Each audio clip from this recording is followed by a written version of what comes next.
Tonight on Treasure Detectives, it's a Tiffany handheld mystery. I purchased the lamp thinking it was a Tiffany for $5,500. Potentially the only handheld and Tiffany lamp ever created. If this is real, you have a real find.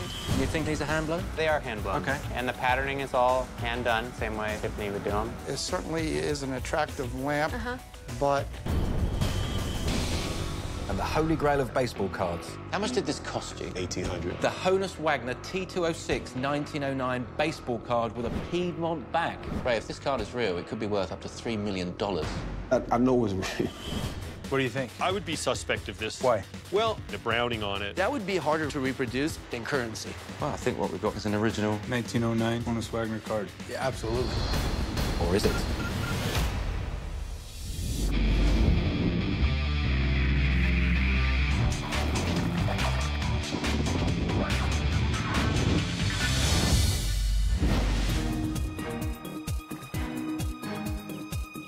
What are they drinking? Moonshine. Moonshine. What's Kentucky famous for?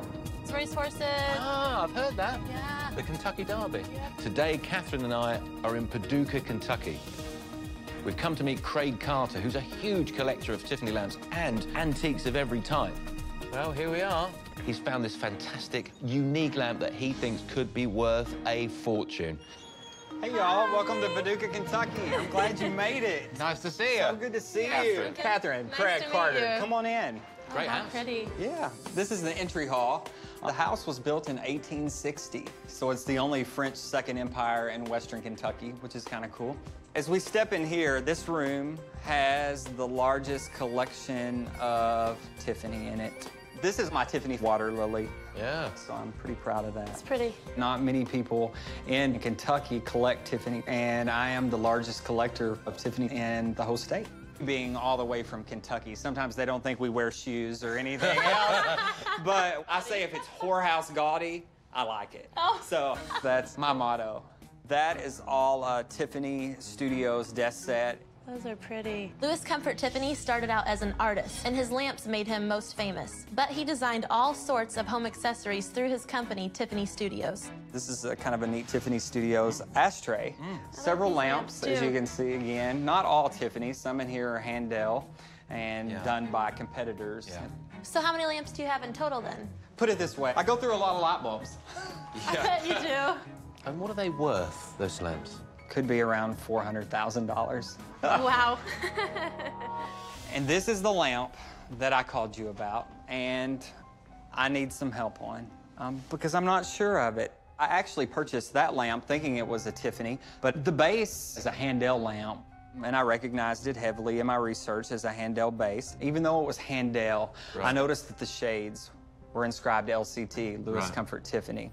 And if it is a rare piece that Handel did collaborate with Louis Comfort Tiffany, that is the next best find. The item we're going to authenticate is potentially the only Handel and Tiffany lamp combination ever created. It could be a prototype. Louis Comfort Tiffany started making stained glass lamps in the late 1800s. Tiffany lamps became synonymous with high society, and in the Art Nouveau period, they sold for fortunes, and they still do today. The Handel Lamp Company were a competitor of Tiffany, and they were just as known for their distinctive lamps as Tiffany was. And as far as I'm aware, they definitely never worked together. It could turn out to be the one time that Tiffany and Handel did work together. If this is real, you have a real find. Absolutely, you know, maybe I did make a mistake. What's the story behind it, then? Tell me the story. I purchased the lamp for $5,500 at an antique show in Indianapolis from an elderly couple. If it's real, that's a good price. I hope so. Craig Carter's found this fantastic Handel Tiffany unique item. If this lamp turns out to be real, it's going to make him famous amongst Tiffany collectors. Because if it is rare and unique, everyone's going to want it. Maybe you found something really cool and unique. Absolutely. If this happens to be a true Handel lamp with Tiffany Shades, then I'm in the money. So we need to get this ship back to LA as safely as possible. I can do that. I'll take good care of it. A toast to that my lamp is the real thing. Mud in your eye. Cheers. That's not bad. Kentucky bourbon.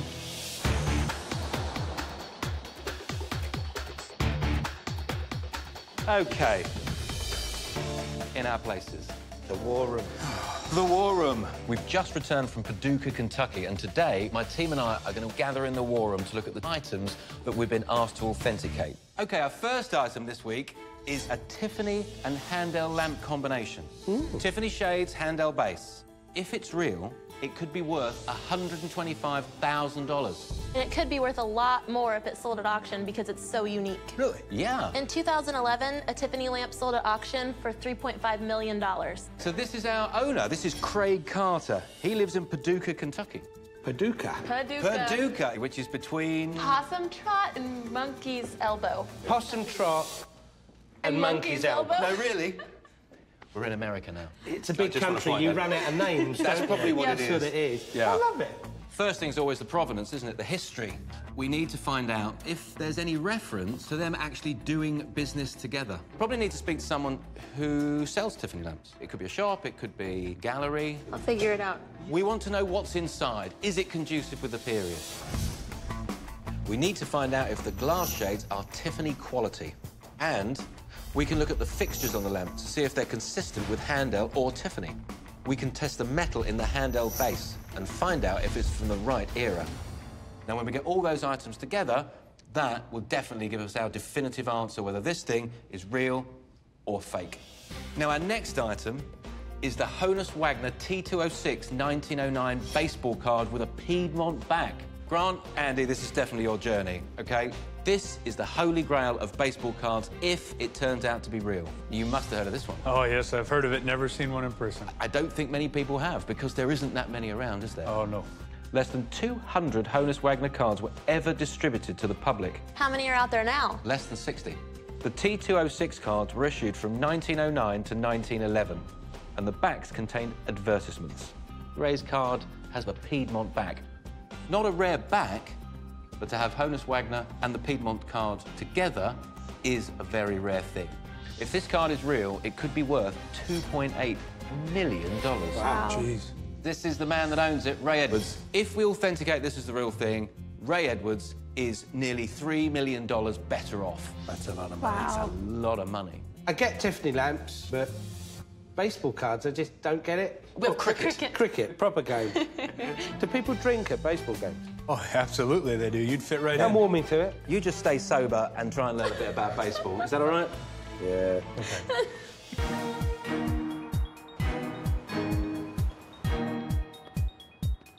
Today, Ray Edwards is bringing in his Honus Wagner T-206 baseball card. You must be Ray. Hey, how you doing? I'm very keen to see this card that could be worth $2.8 million. OK, let's cut to the chase. All right. Let's do it. Here is the world's only 1909 Honus Wagner unreleased version card.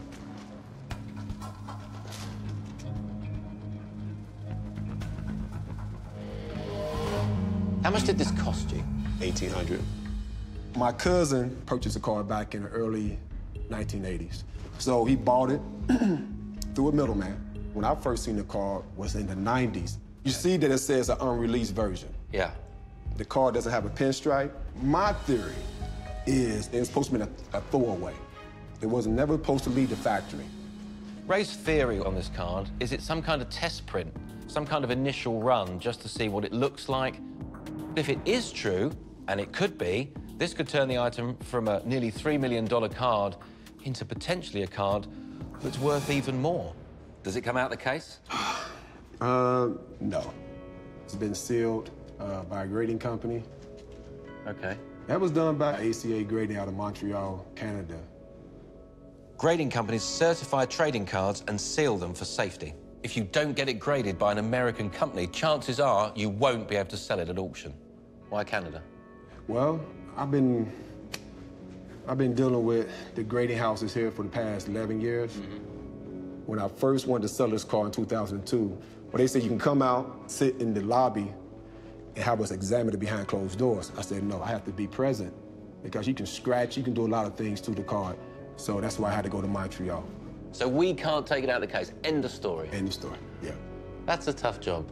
This Honus Wagner card is sealed in a plastic box.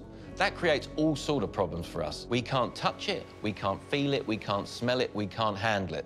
And any item of art or antiques has to have that personal contact, even to get an idea about it. What are you going to do with it if it's real? Well, the thing is, I know it's real. You know, the plan is to auction it off, to actually sell the card. Why not? Ray, if this card is real, it could be worth up to $3 million. My ultimate hope and dream is I can help my family, my kids, let them continue to get their higher education. Ray, why do you carry that card around in that metal case all the time? It's a Honus Wagner. I just want to make sure it's safe. Most art and antique dealers with really expensive items just carry them around in grocery bags, because when was the last time people were mugged for their pint of milk? No one's ever going to know you've got anything other than your groceries now. Thanks for coming in, Ray. I'm on my way to meet Catherine for the first part of our Tiffany lamp investigation. I've sent Andy and Grant out to look into the Honus Wagner card. The basic elements of the card we will have to investigate are the paper. Is it from the early 1900s? The ink. Is it consistent with the printing of other T-206 cards? The design. How does Ray's card compare to authentic cards? Once we investigate all aspects of the card, we can determine whether it's real or fake. I'm on my way to Beverly Hills Baseball Card Shop. I want to gather the straight facts about this card. I'm a huge baseball fanatic, and this is the Holy Grail baseball card. It's something that I have a huge interest in. Mr. T-206 Wagner, man. Yes. Let's see it. I set two Wagner cards side by side right here. So here's the card that we have. What do you think? Well, I don't tell people until I see it, though. It's not real until it comes in, and it's not real until it comes in, you know? Right. But without having the card in hand, I would be suspect of this. Right off the bat, for why? Well, I call this flame broiling. The browning on it starts to make me a little suspect at first glance. Okay. Common practice that I've seen is when a guy comes in to try to sell a forged card is they flame broiled it. They put it through like a fire to pass that off as aged. No kidding. No. Now I'm going to show you the back of the card. I mean, it looks like the correct font. So on the back of every T-206, there's a cigarette ad. These are reprints? No, these are original. Oh, these are original. Now, what do these go for now? These are common players, and you can buy a 100-year-old common card for under $20. Okay. Piedmont backs are very common. Common practice would be a forger might try to peel that back off of a real card and attach it to the front of a phony card to make that card appear real. Wow. Now, with the printing on these, let me pick your brain about that. If you look at Pittsburgh here, and you look at Pittsburgh here, notice the letters are smaller in this card. Okay. The borderline, it's black. Ray's card, it doesn't have that. Correct. Do all the cards of the T-206 sets have black borders around them? Yeah, the whole set is going to have a familiar, similar look. Could there be any test prints? Unless the card's so off-center that there's no border on one side and a lot of border. I mean, the centering on the card, the cut, etc., could be unique to a card. But the font is the same. They were all designed by the same people. Very similar look to all of them. Okay. Evan. Hey. Right, let's pop this down. Today, Catherine and I are at Evan Chambers' Glassblowing studio. So what we want to try and do is see if someone like Evan can reproduce Tiffany Shades from Craig's lamp. He's a master glassblower, and he's also a big Tiffany fan. So he should be able to do it. We need to know how this thing was made. Okay. I mean, was Tiffany lamps glass easy to be copied? Some of the techniques, yeah, but not the quality. Was Tiffany lamp glass all hand-blown? So here's the shades that came with the lamp.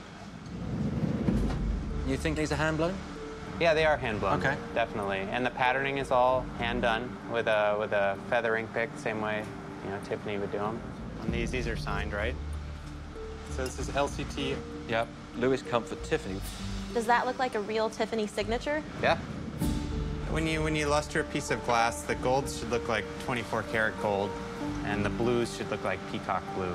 A lot of people that reproduce lamps now, they can't achieve that brilliant gold luster. Why? You know, Tiffany had 3 or 4 chemists working for him, you know, Yeah. and he had hundreds of thousands of dollars to spend on people's formulas that he saw in Europe, you know, like the luster glass formula he purchased from England. Does that mean whoever made this glass knew what they were doing? Yeah. So how do we make one then? Well, we could go try. Okay, come on then. Here we go. This is the silver glass that I'll be putting on the surface.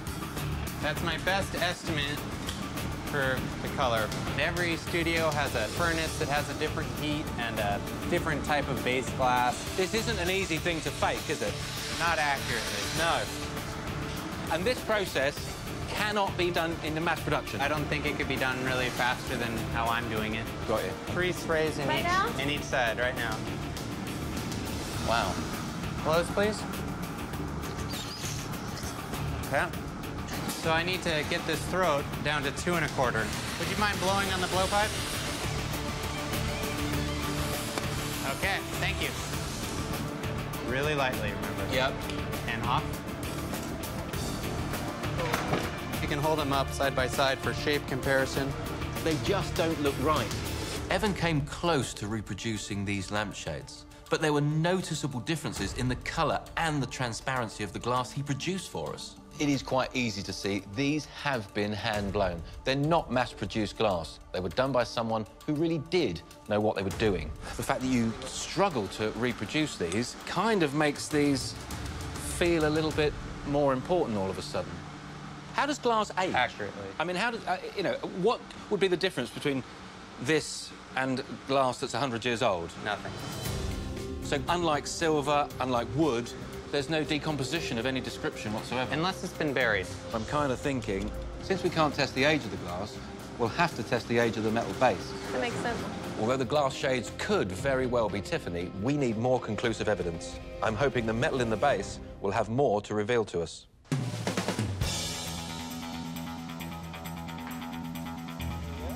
Today, I'm taking the Honus Wagner card to a state-of-the-art printer. Good morning. I'm going to copy the card and hopefully learn more about the printing process and the paper. So I hear you guys have a very special card. Yeah, baseball card. That's a beauty. Oh, that is amazing. Should we go ahead and throw it on the scanner and see what we can do? Scan it. I'd love it. Okay. Let's go. Follow you. Now, this process, it's not going to damage the card. It's not going to be intrusive to the card at all. We just want to reassure Ray of that one. Absolutely. I'm over here shaking a little bit. Yeah, no, there's nothing to it. We want to try and match the scan as closely as we can to your original. We're trying to get the reproduction as close as possible. A little darker on the screen than it is here. Or is that just the angle I'm at? We're going in at a pixel resolution and just sharpening the pixels. Okay. There we go. The vibrancy in the yellows is very different. Right. You know, and this is the challenge. It's because it's casting a little bit of a... Because of the plastic? Yeah. If you were given that paper, Yes. would you be able to reproduce a card like that with this equipment? No.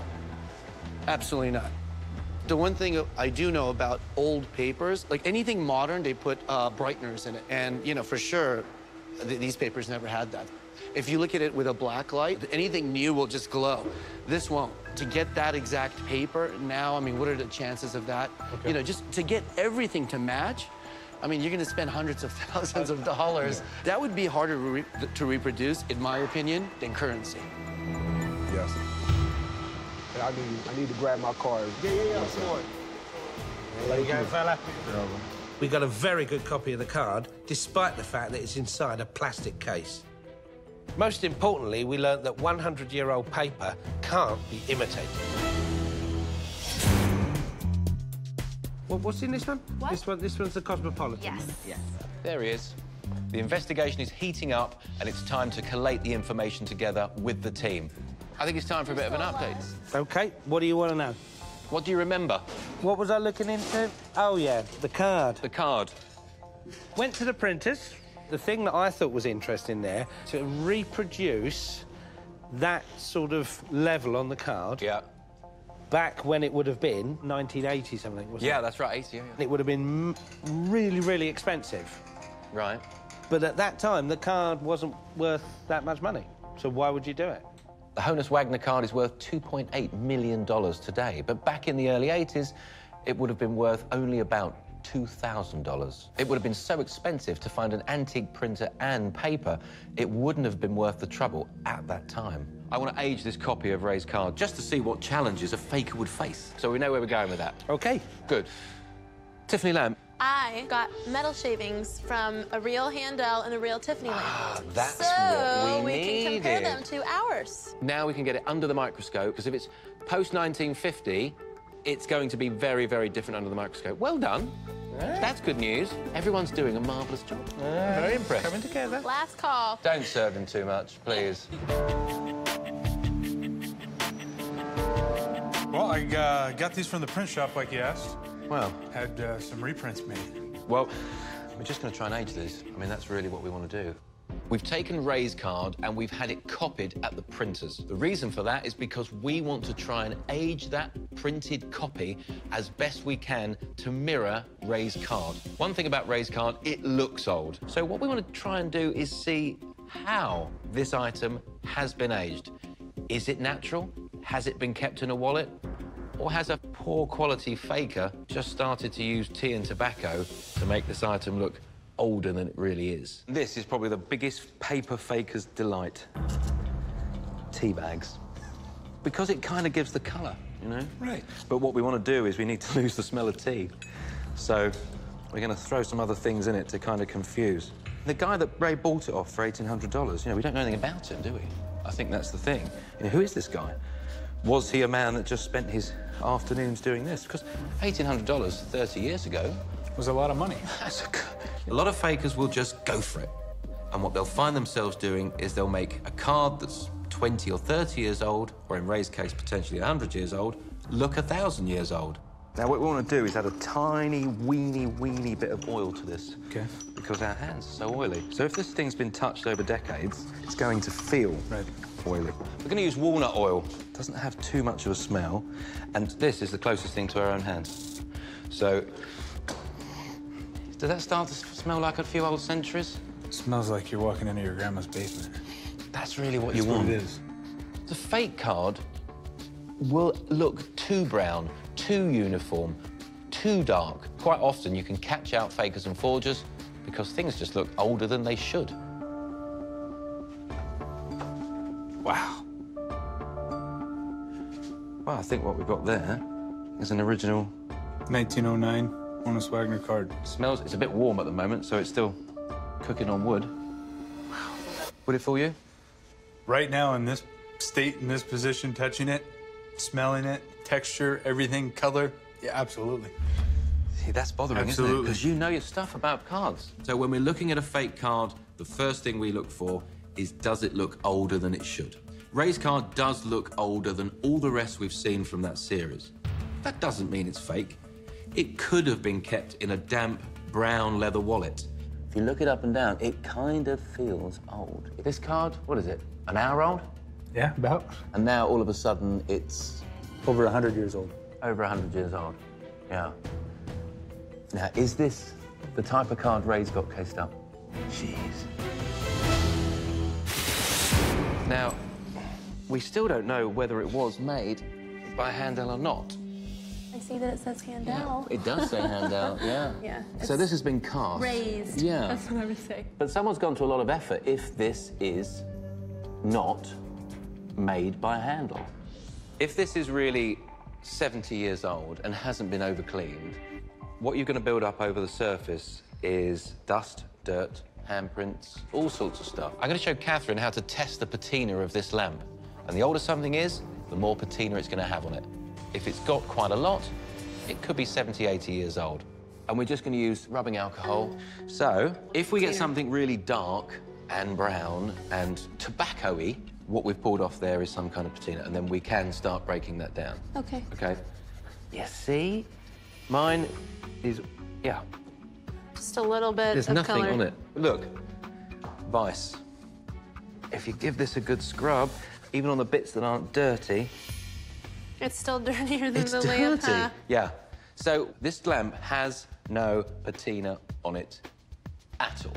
The swab test on Craig's lamp didn't show us anything. Now, that doesn't mean it's fake.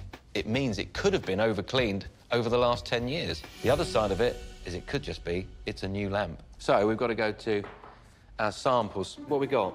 These are my authentic Handel shavings. These are the shavings from Craig's lamp. Let's get the microscope. We're looking at the samples themselves to see whether they are exactly the same. We want to compare the composition of the two metals under a microscope. Old metal, yeah, it had carbon in, but it was mostly the steel product. Newer metals, it's going to have all sorts of other things in it, and one of them is magnesium. And what that's going to do is it's going to light up like a Christmas tree. If that's the case, this lamp is definitely not old. Don't. These are your authentic Handel shavings. Oh, so yours looks purer. It's got no colour in it, has it? Which means it's got almost no magnesium in, if at all. Yeah? Look, we've looked at your wafer-thin piece. These are the shavings from Craig's lamp. Oh, now this is a good one. That's magnesium. Yeah. The magnesium's making it sparkle. Can you see the black in it? Look. The black is the carbon. And the sparkliness is the magnesium. When we put the shavings from Craig's lamp under the microscope, we were a bit disappointed because it showed a high magnesium content. What does that mean? It means that the base was made after the 1950s, which sadly means it's not the real thing. Now I think we need to look at these shades that purport to be Tiffany. That's about the size of it. The real value of this lamp, though, is the Tiffany shades, and that's really where we need to turn our attention to, because the shades on their own could be worth hundreds of thousands of dollars.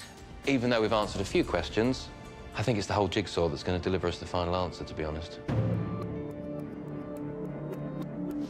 Let's go, Ray. We can't get a definitive answer on the card because it's in the case. But being as it could be worth $2.8 million to Ray, we're going to have to do everything we can. Today, we're going to CT scan the card so we can look for clues inside it. That's what we're scanning. We're scanning a baseball card, huh? Because we can't take it out of the case. A CT scan gives you minute cut-through visuals of any item. So we'll be able to look on whether the thickness of the card as you travel through visually is any different. That could mean it's shaved. That could mean that it could be two cards glued together. Okay, so it's going to take about 200 images through the card. So it's going to go through there, slice it really finely. So if you can imagine 200 slices through this, it'll slice it up a little bit over ½ millimeter apart. Gotcha. Okay. Have you ever done an object like this before? Never. We normally scan humans.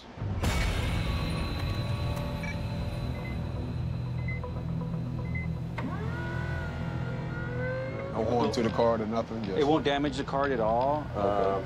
Yeah. I bet Honus Wagner never thought it'd be CT scanned, would he? Yeah. Feeling nervous, a lot of emotions. If they say it's a fake, that'll hurt. That'll hurt deeply. So it took 249 slices through the card. It's impressive. So we're looking for anomalies as we travel through the card. So that's the card there. Okay, here's... Just take me right to the center. That's the center there. So the thickness of the card is right here. And can we measure that thickness? Yes, 1 millimeter. Can you take a middle measurement for me? 0.6, 0.7. Okay, so it's thinner in the middle. The card is substantially thicker at the bottom than it is at the top. Right. Substantially thicker. Okay. I've scanned an awful lot of paper in my time. Paper doesn't change thickness as it travels through a CT scan.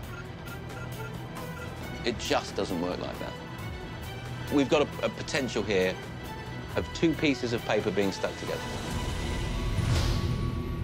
The card is substantially thicker at the bottom than it is at the top. The Honus Wagner T-206 is the holy grail of baseball cards. If this is real, it could be worth millions of dollars. So for Ray, the stakes are massive. We've got a potential here of two pieces of paper stuck together.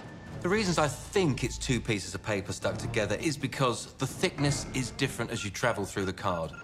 Can you give me an example? Well, yeah, I mean, these CT scans, I've done a lot of them. And you know what happens with these cards is you've got a front and a back, but the two don't go together, and then they're sandwiched up. The Honus Wagner cards are very rare, but the Piedmont back is fairly common. And that's why I think it could be a fake Honus Wagner front glued to a real Piedmont back. What about the card moves in the box? Right. It's not solid flat. So if it's slightly up at one corner, Yeah. that would give you those changes as well, wouldn't it? Yeah. Well, you would have to take it out of the casing and kind of Right. like And diagnose that's where it. our speed bumps are, is that case. The card is slightly loose and can tilt up or sit at an angle inside the box. And I think that is one of the problems that we had, because you couldn't get accurate measurements from it because of this box. It isn't giving us an absolute guarantee that that's one thing or the other. I think the card moving in the case, it could have given me the false impression that this is two pieces of paper stuck together. We need to get it out the box. Ray, you have to let us take this card out the box, or we're going to have to drop this case completely.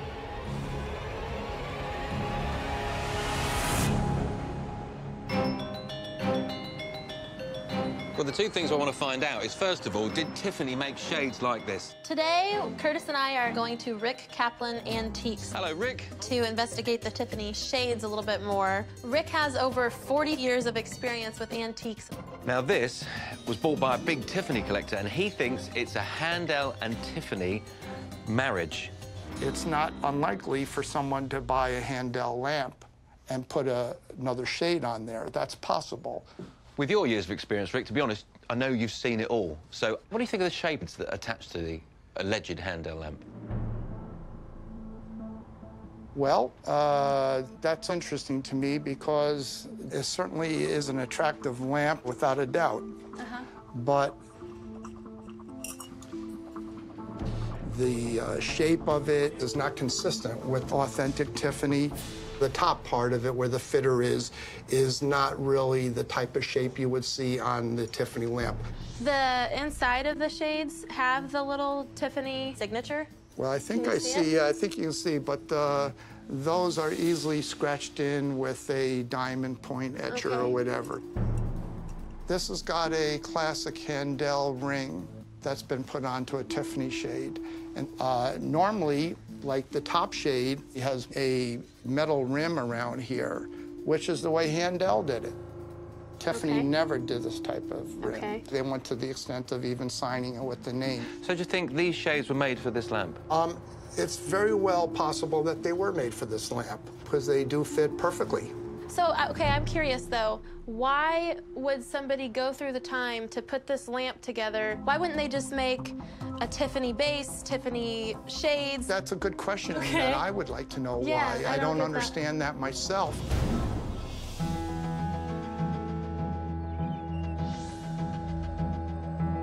Ray, we've done everything we can with this card so far. We can't go any further until we can really see it. I think what we do need to do now is get it out of the box so we can examine the paper under a black light and test the ink under a microscope. I'm real protective on my car. So every time someone touches it, I get anxiety. So what I've done is I've invited Martin Briard down. Now, he's the guy that put it in there, isn't he? Yeah. You happy with that?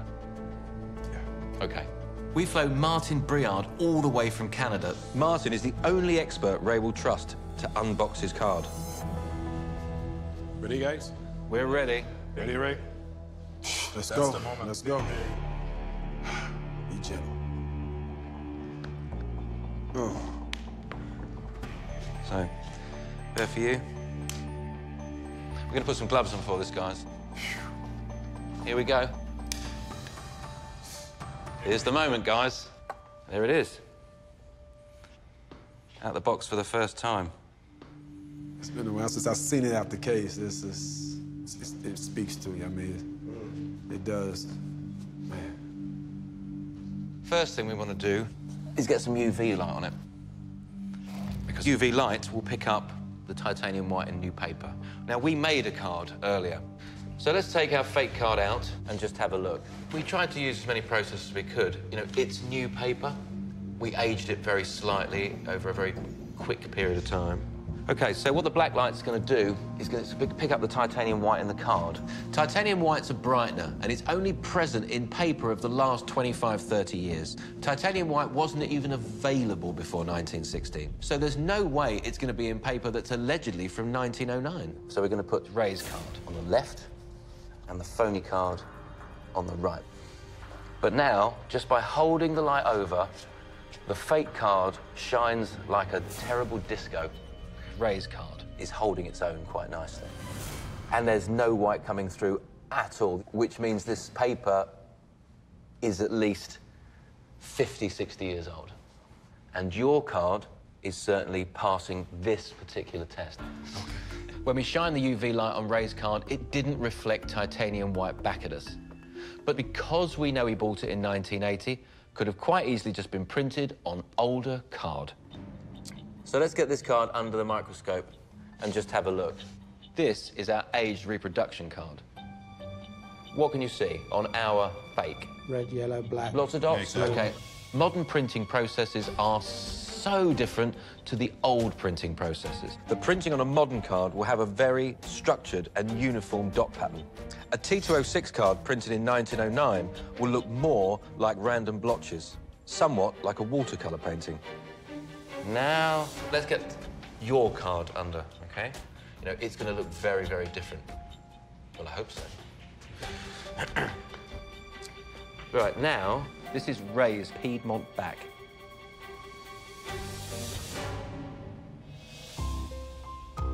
Just solid, just solid. Yeah. It's solid. Solid. Absolutely solid. The ink appears to be laid on in the right way. Now, this is the front of Ray's card. Remember the truth, guys. The ink patterns are somewhat consistent with a 100-year-old card. But how is that, then? There are some anomalies here that give me concern. It's not conclusive when you start seeing these things. It's just another part of the jigsaw. Now we've got all the evidence we need. We need to analyse the information we have and make sure that we are 100% accurate when we deliver Ray the final verdict. I better give you this one back to put back in the box, haven't I? Ray, we need to collate our information. Once we have, then you're going to get our verdict. Okay. So I'm afraid a little bit more waiting. I've made the final conclusion about Ray's Honus Wagner card. I've been over the test results time and time again to make sure that when I deliver this verdict, it's 100% accurate. Come on in. The decision I've got to give Ray now will change his life. I was thinking about the investigation all night, tossing and turning. There's so many things running through my head. It's like 50-50. I mean, it's just nerve-wracking. So we come to a conclusion. We're concerned, certainly through the CT scan, about the change in thickness through the card. Also, the lettering and the typeface is very, very different. That's a concern. Under the microscope, the printing dot matrix on the front is not conducive with what it would have looked like. No, it can't be. No, it can't. The chances of it being real are 0. Oh, man.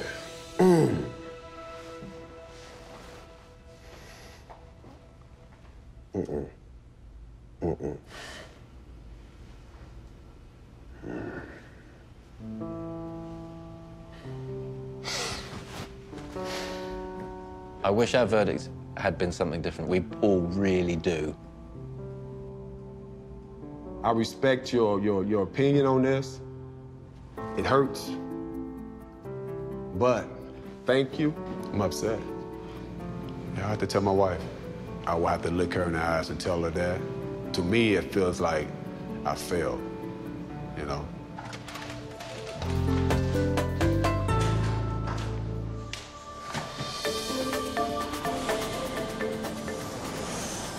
I'm on my way to Kentucky to visit Craig Carter. Hey, Curtis, welcome back. To deliver him the news about this lamp. We've done just about everything we can on it now, and now is the time to tell him the truth. Well, this was a big task, to be absolutely honest. At this point in time, I kind of feel sick at my stomach because if it is truly a rare piece that Handel did collaborate with Louis Comfort Tiffany, that is going to be the greatest thing, and I will be jumping for joy to know that I have a true rare piece that no other collectors have. Well, the journey we've been on, I mean, the first thing we did, obviously, we took it to the glass expert.